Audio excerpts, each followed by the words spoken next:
All right, in this video I'm going to talk about batteries and how we charge all our devices in the backcountry as well as the front country, car camping, on different trips and hunts that we do. So I'm going to use two examples, one from a moose hunt in Alaska and another from a backcountry bighorn sheep hunt in Montana.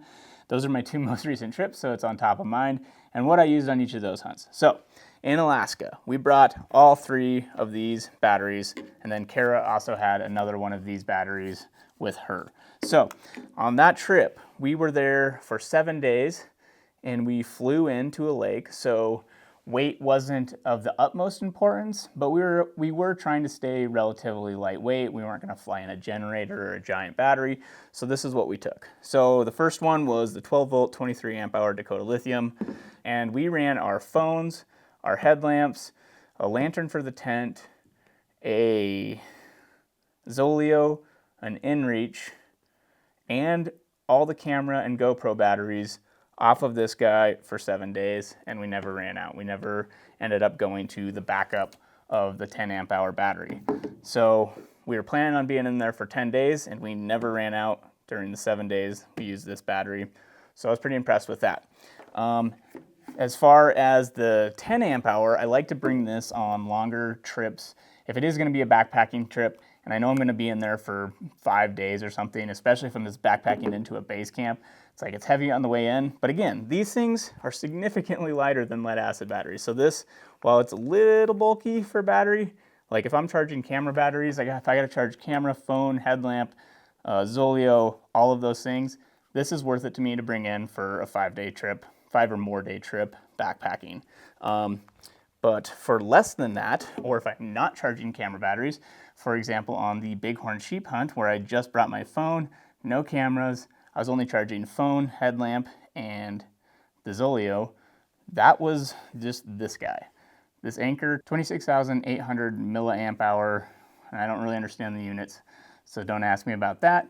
But what I do know is this little battery will charge my phone, my Zoleo, and my headlamp for 5 days. At least, depending on how much you're using your phone. I was stuck in the tent for 14 hours one day and 16 hours the next day when it was all fogged in and I couldn't see anything. And I had a bunch of shows and movies downloaded on my phone and I watched a lot of them, and this never ran out in 5 days of recharging my phone for that, and that's also looking at maps. And yeah, again, depending on the phone you have, depending on if you're in service, what maps you're using, whether you're tracking all the time, it'll be different, but generally, this lasts me a good 5 days of charging my standard devices. This is just an Anker. We buy them on Amazon. We've used a ton of different brands in the past of these smaller battery packs, and these have just been the most reliable. They're just simple. They're pretty good price compared to some of the others, and they've just held up and lasted the longest relative to the weight that we have. They work pretty good in cold conditions. That being said, I do leave this in my sleeping bag and charge my devices at night when it's really cold because it does deplete quicker when it's super cold out. But this thing is kind of the go-to in my backpack all the time for charging devices. And there are smaller ones if you're going on shorter trips or just weekend trips. Yeah, you can definitely get a smaller one. But this guy, just super pleased with it, and it's usually worth it to bring if I'm going for more than 2 days. But the tape around it, that's just gaff tape, which is just a tape that a lot of people who film use. It's a tape that doesn't leave sticky residue. But anyway, I just store it on the battery pack because it's a convenient spot to store it. So it's not broken. It's just where I store my tape. So these are kind of the core go-to options. That being said, if we have a big group of people, we have a bunch of people who are going out that are going to charge multiple cameras. We got big cameras, small cameras, GoPros, whatever. Then we bring this guy, and this guy is pretty sweet. It's the Dakota Lithium Powerbox 60, which is a 60 amp hour battery, and it plugs into this guy. You got multiple USB ports, and then you also have an inverter, which is kind of crazy. So you can run AC power devices on the side of this, which I wouldn't recommend unless you really need to because it's super inefficient, honestly. This guy is sweet for just charging a ton of camera batteries if you can plug it into the USB ports. But if you do need to run anything off AC power, you can do that. But we definitely haven't put this to the limit of using just DC power yet. I can't imagine a scenario where we would deplete all of this charging just camera batteries and phones and headlamps and stuff. You can deplete it if you use the AC power because it's just less efficient. Most of our trips, it's overkill.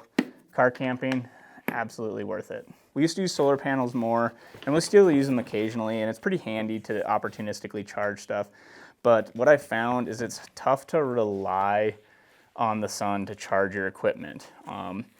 Just depending on the scenario, if you're moving a lot, you might not have time to set it up. If you're constantly moving camp on your back, you can't just set up the solar panels all day. If there's no sun, you're not going to charge stuff very efficiently. I've had times when the sun didn't come out and it rained a bunch, and then it actually depleted the batteries that I had charging on the solar panel. So that was a gamble that wasn't worth it to me. So now I basically leave the solar panels to car camping trips, and if it's super sunny and we have time, absolutely I'll recharge the batteries. But other than that, I don't like to rely on it. It just isn't a reliable way to charge my devices or camera batteries or whatever it is. So that's just something we usually leave behind, especially on backcountry trips, and just make sure we bring enough batteries to recharge for the length of the trip. But anyway, this is just where we currently landed with our battery usage for the things that we do. I'd be curious what other people do and what they use to keep their devices charged. It's, like it or not, it's just become a kind of an integral part of a lot of hunting applications, mostly in the name of your phone for maps and your inReach or your Zoleo device for messaging. And then also a lot of the headlamps that I have now are rechargeable, and it's pretty nice to just have a fully charged headlamp. So those three things have become kind of essential for me to have a rechargeable battery with me in the backcountry, like it or not. That's just where we're at. So yeah, if you have other opinions, ideas, put them in the comments below, and thank you for watching.